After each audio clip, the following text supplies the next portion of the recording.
Magandang umaga sa ating lahat. Monday, January 6, 2024. Ito po ang salita ng ating Panginoong Diyos na pagkain ng ating kaluluwa kuha sa Mateo 4, 12, 17, 23 hanggang 25. Sinimulan ni Jesus ang kaniyang gawain. Nang mabalitaan ni Jesus na nakulong si Juan, bumalik siya sa Galilea, pero hindi na siya naninirahan sa Nazaret kundi sa Capernaum, isang bayan sa tabi ng lawa ng Galilea at sakop ng Zabulon at Naphtali.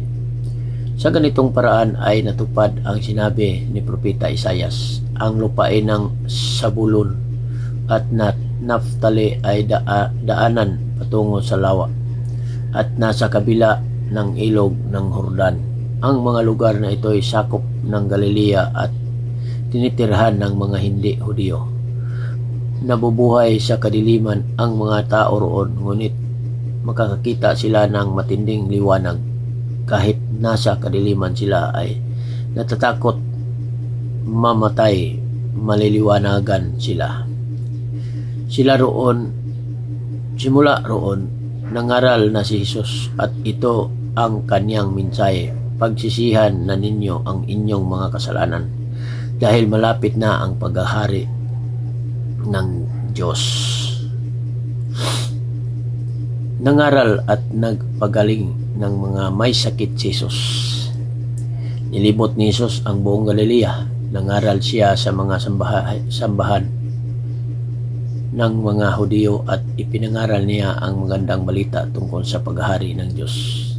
Pinagaling din niya ang iba't ibang uri ng sakit at karamdaman ng mga tao.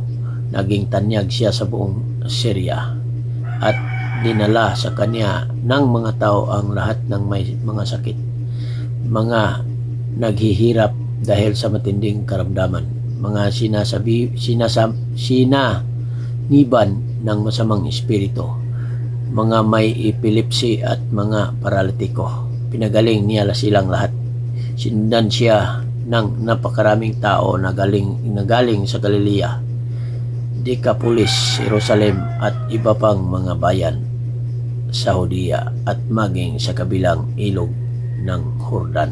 Ito po salita ng ating Panginoong Diyos. Don't forget to like, share my post. Thank you. God bless us all.